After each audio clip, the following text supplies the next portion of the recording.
At my mom's birthday, my brother's son threw my son's drawing into the fire and yelled, "Nobody wants his crappy art anyway." Everyone laughed. That night my dad texted, "You're making things uncomfortable, just skip Christmas." I replied, "So does the funding." By 1 a.m. my phone was melting. 27 missed calls. It wasn't pretty at all from their side. My mom's 70th birthday was supposed to be a celebration. But from the moment Jamie and I walked into their house I could feel it, that strange shift in energy. Like we were background noise in our own family. They were all there already. My sister Trish, her husband, their kids, my parents. Everyone smiling too wide, drinking too fast, talking too loud. I knew that kind of energy. It wasn't warmth. It was tension wrapped in party balloons. Jamie had brought a drawing he'd worked on for days. A forest scene with tiny deer under a sky full of stars. He'd even used glitter, which he normally hated, just because he said Grandma might like it. I didn't tell him she wouldn't care. He handed it to her with both hands. She barely glanced at it before putting it down like it was junk mail. She didn't even say anything. I was already holding my breath when it happened. Caleb, Trish's 12-year-old, picked up the drawing, looked at it for 2 seconds, crumpled it into a ball and tossed it into the fireplace. The flames took it fast. Then he yelled loud enough for everyone to hear, "Nobody wants his crappy art anyway." And then the laughter started. Not from the kids. From the adults. My mother, who was supposed to be the reason we were all there, laughed first. Trish was wiping tears from her eyes like it was the best joke she'd ever heard. Even my dad chuckled. No one said a word to Caleb. Jamie just stood there. I think he thought it was part of the party at first. Then he looked at me. And he got it. I didn't say a word. I grabbed our coats, told him to put on his shoes, and we left. No dramatic exit. Just gone. Later that night around 9:30 while Jamie was brushing his teeth my phone buzzed. It was my dad. "You're making things uncomfortable, just skip Christmas." I stared at it for a second and typed back, "So does the funding." I meant it. For the past few years, I'd been quietly sending my parents $3,000 every December. It started when my business took off and they mentioned they were having a hard time covering Christmas. I never made a big deal of it. It was family. But this time I logged in and shut down the joint account we used. By 1 a.m. my phone was a war zone. 27 missed calls. Messages from my mom, my sister, even my dad. Everything from "How could you?" to "He's just a kid" to "You're blowing this out of proportion." I didn't respond. But they weren't done. The next morning I was in the kitchen making pancakes when I heard the front door open. I hadn't even realized I forgot to lock it. My parents walked in uninvited. Trish right behind them. They'll do. They didn't come to apologize. They came to argue. My mom started in about how disappointed she was. My dad talked about how money shouldn't come with strings. Trish said I was teaching Jamie to be weak. I told them to get out. They ignored me. Then Caleb pushed past me again, going straight toward Jamie. Said something about the drawing. Jamie backed up fast, slipped on the rug and hit the floor hard. It was his elbow. Scraped and bleeding. He tried not to cry but I could see the tears. That was it. I turned to them and told them to get out. All of them. Right now. They tried to spin it. Said it wasn't intentional. Said it was an accident. Said Caleb was just being playful. I didn't care. I shut the door behind them and locked it. That was the beginning. I thought it was over when I locked the door behind them. But apparently in my family, being told to leave someone's home after your grandson gets shoved and your daughter says she's done, still isn't enough to register as serious. It started the next morning. Text from my mom. The kind that read more like damage control than actual concern. "Let's not make this bigger than it needs to be. We were all just joking around, Gloria. Don't take everything so personally." And then the real kicker. Jamie needs to toughen up. Life's not always nice. Not a word about what Caleb did. Not a word about the drawing. Nothing about Jamie getting hurt. Just excuses. Deflection. A small boy's feelings bulldozed under the weight of a birthday party and a trip they assumed I'd still be paying for. By noon Trish joined in. Her texts were straight-up attacks. "You're being dramatic again. You're going to ruin Christmas over a piece of paper? Mom's heartbroken. Dad's sick over it. And your little art prodigy will live." That last one nearly made me throw my phone. I didn't respond. Not because I didn't have something to say but because I already had. That account, the joint one I used to send $3,000 every December, was empty. I closed it the night Jamie's drawing turned to ash in my parents' fireplace. They hadn't believed I would. Now they did. By evening my phone was lighting up nonstop. Missed calls from my mom, my dad, 2 from Trish's husband, and 1 random number I didn't recognize. I let every single one go to voicemail. I was sitting with Jamie helping him organize his art supplies when the first voicemail came through. It was my dad. His voice was tight, controlled. Like he was trying not to sound as panicked as he clearly was. He said he heard the account was closed and wanted to make sure it wasn't permanent. Said they'd already paid for the Christmas trip, non-refundable. The kids were excited. They'd bought ski gear. The resort was already charging late fees. Then came the quiet line at the end. We really counted on you this year. I didn't reply. They counted on me. That's the part that stuck. Not we're sorry. Not we messed up. Just we expected you to keep paying even if we treat your son like garbage. That night they came back. My parents. This time they knocked. Jamie was upstairs drawing, so I opened the door just enough to see both of them standing there in their coats, looking like they'd aged 10 years in 2 days. My dad opened with, "We just want to talk." My mom followed with, "We didn't realize how upset you were." I let them in. Mostly because I wanted to hear what version of the story they were telling themselves. It wasn't an apology. Not even close. They said they were sorry if I felt hurt. That maybe the joke went too far. But it was all said with this undertone of let's just move past this and get back to how things were. Like they were here to smooth things over just enough to still go on their Christmas trip. Then came the question. "Can you just help us this one last time?" I asked flatly if they had talked to Caleb. If anyone had told him that what he did was wrong. They looked at each other. My mom said they didn't want to make a big deal out of it, he was just being a kid. She actually said we didn't want to make him feel guilty over something silly. That was it. I didn't raise my voice. I didn't explain anything. I opened the door and told them they had 5 seconds to leave. They did. That night, I sat next to Jamie while he sketched another version of the drawing that had gone up in flames. This one had no stars. Just trees. A little boy standing alone at the edge of them. No one else in sight. He didn't say much. But he didn't have to. I knew right then they didn't just lose the money. They were about to lose something far more permanent. And the worst part was, they had no idea it had already started. The ski trip was dead. That became official a few days before Christmas, though no one said it to my face. I found out through Trish's Instagram story. A photo of her sad-looking dining room centerpiece with the caption, "Plan B Christmas. Thanks for nothing." It was petty. Predictable. But also weirdly satisfying. Jamie and I spent that week tucked into our own world. We baked cookies, hung paper snowflakes around the house, even made handmade ornaments out of salt dough. No glitter this time. Jamie didn't want any. He said it reminded him of the drawing. I didn't push. We weren't pretending things were fine. But they were peaceful. Quiet.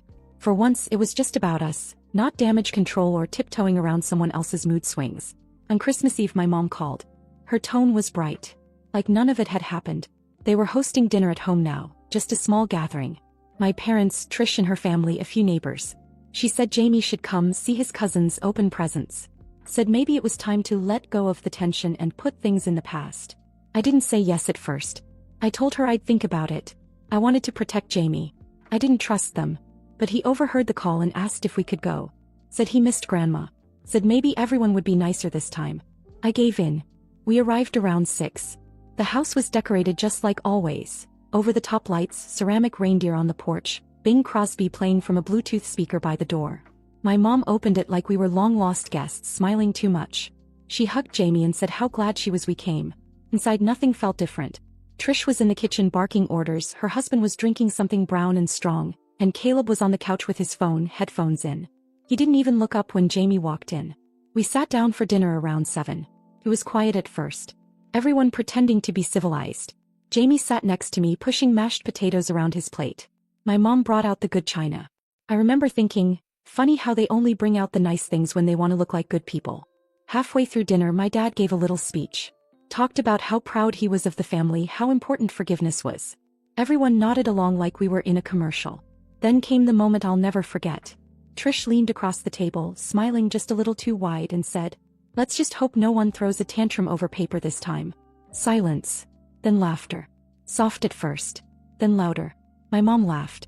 Her husband did that quiet chuckle he always does when he doesn't know if something is funny but doesn't want to be left out. Even my dad smiled. I looked at Jamie.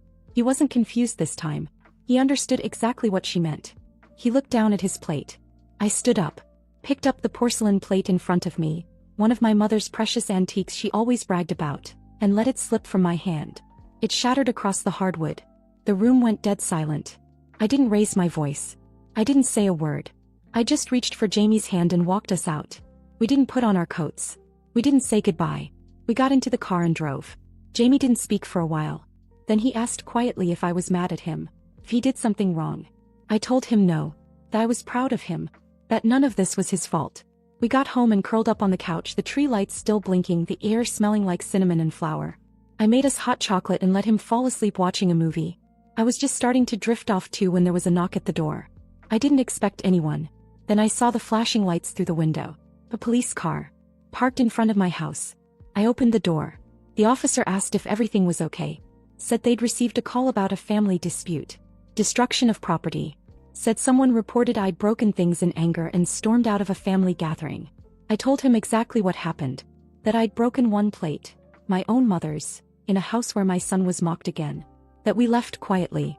That nothing and no one was damaged beyond repair, except maybe whatever thread of decency my family had left. The officer looked embarrassed. Said he understood. Left within minutes. That's when it hit me. They hadn't called the cops because they were scared. They weren't afraid of me. They were trying to make a point. Trying to punish me for standing up for Jamie. For walking away. For cutting off their funding. They didn't want peace. They wanted control. But they weren't going to get it. This time they lost. They just hadn't figured it out yet. After the cops left, I just stood there staring at the door for a while. It was snowing again, the kind of slow, heavy flakes that made everything feel quieter than it really was. Jamie had already gone upstairs, curled under his blankets with the little flashlight I'd slipped into his stocking. He hadn't asked about the police. I think he just knew. Knew that the whole thing, the dinner, the mockery, the shattered plate, the flashing lights outside our home, it was all part of something deeper. And it was finally over. Or at least I thought so. I expected silence. Maybe some cold distance. But instead they doubled down. The next morning, Trish left me a 5-minute voice message. I didn't even bother playing it. Her name alone on the screen made my stomach turn. Then a text from my mom. So this is the example you're setting for your son? I didn't answer. I just sat on the floor next to the couch watching the snow pile up outside the window. Something about that text was almost laughable. The example I'm setting? As if Jamie hadn't watched his cousin destroy his artwork, get applauded for it, and then get handed a puppy 3 days later. And yes, that happened. 3 days after Christmas, my mom sent a picture to our old family group chat. Caleb holding a puppy, grinning like the prince of the house. Gold bow around its neck. Caption read, "Santa came through after all." The audacity. They knew what they were doing. That photo wasn't for sharing joy. It was bait. A message. We're fine. He's fine. You're the problem. I didn't take it. I left the chat and deleted the number. That should have been the end of it. But it wasn't. On New Year's Day I found something in my mailbox. Not a card. Not a gift. A single sheet of lined paper folded twice, no envelope. Just shoved in like an afterthought. I didn't have to open it to know whose handwriting it was. It was my dad's. I stood at the sink, coffee in one hand, and read, "I raised you better than this. You've embarrassed this family long enough.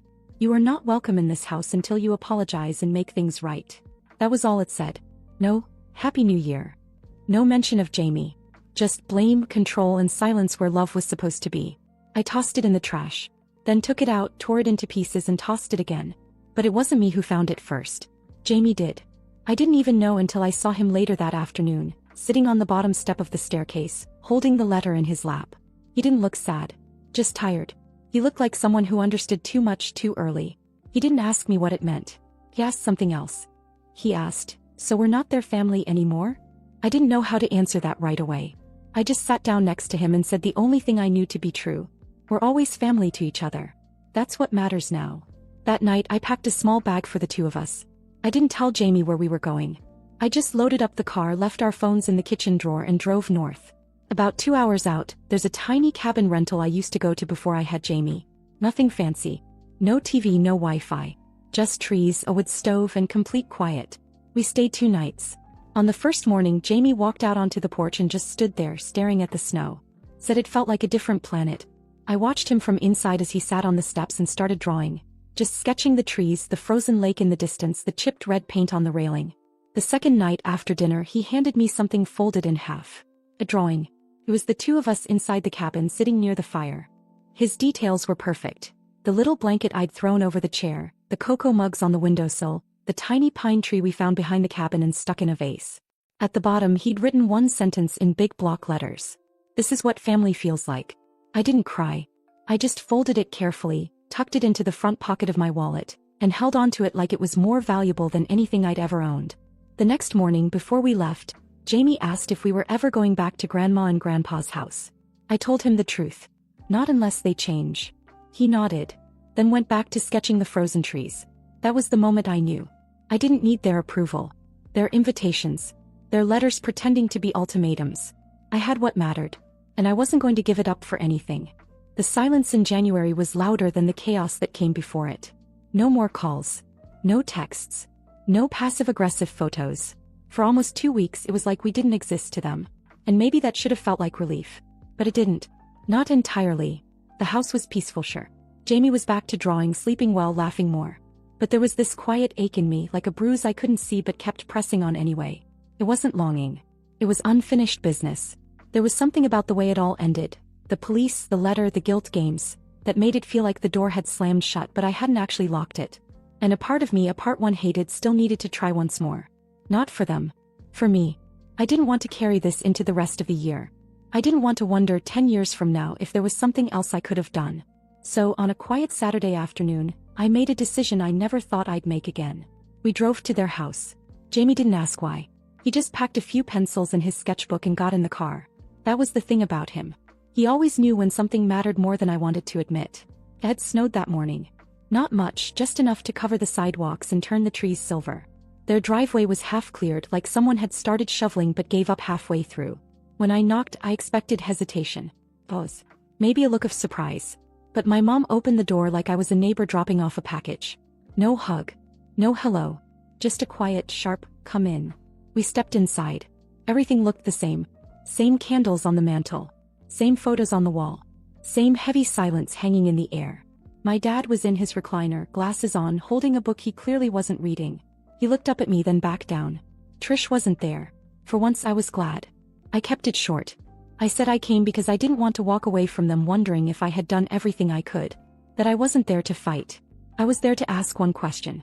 Do you think what happened to Jamie was okay? My mom sat down slowly on the edge of the couch and sighed, like she was already exhausted by me. Then she said, "Kids fight. That's what they do. Caleb didn't mean to hurt anyone. You just made a scene."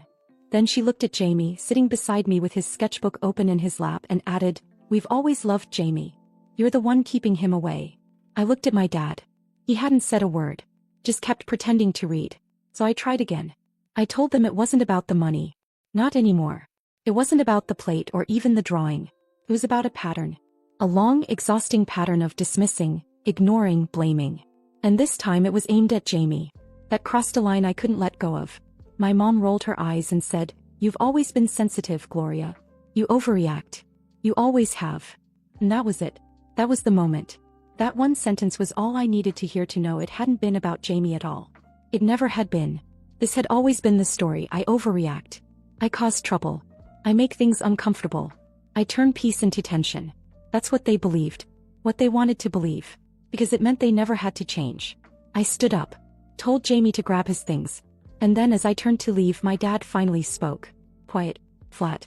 "This is what happens when you raise a boy without a real man in the house." I froze. For half a second I thought I misheard. But Jamie heard it too.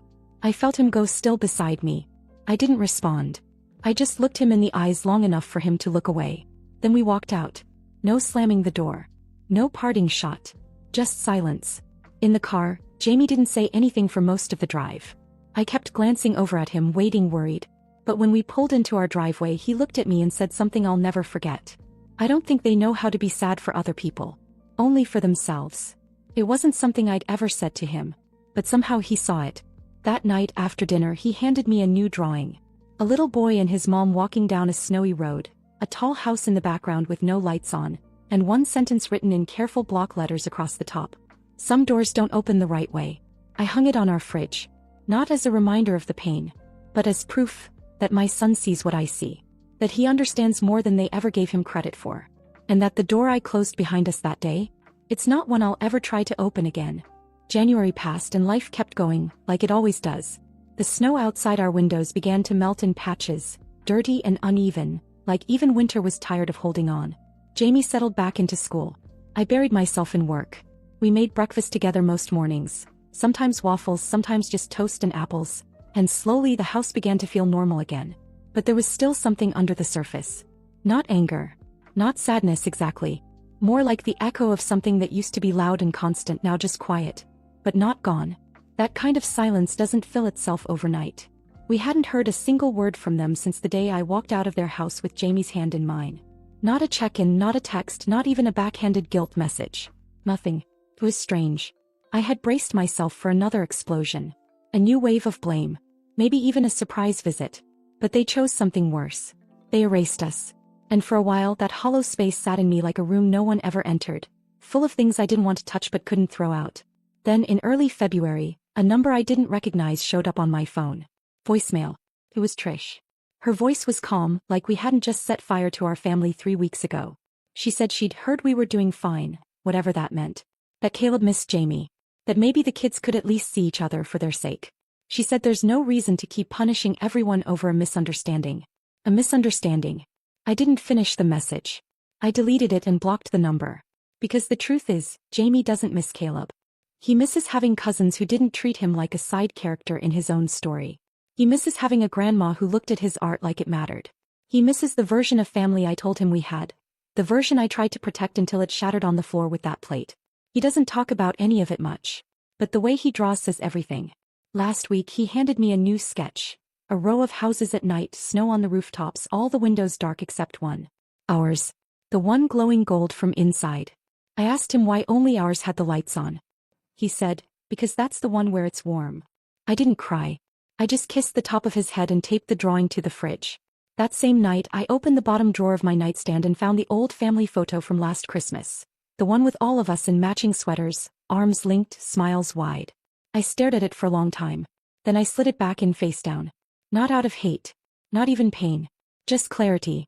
Because I finally understand, I didn't lose a family. I lost a performance. The difference between what they showed the world and how they treated us when no one was watching. That gap was always there. I just kept stepping over it, hoping it would shrink. Hoping love would fill it in. But real love doesn't come with rules. Or conditions. Or police reports. Real love looks like standing by your child even when the room turns against you. It looks like walking away even when your hands shake. It looks like starting over, with less noise, fewer people but more truth. Now our home is quiet but full. There are no forced smiles. No fake invitations. Just me and Jamie learning what peace really sounds like. I don't know if they'll ever change. I don't think it matters anymore. Because the door behind us is shut. And the one ahead. It's wide open.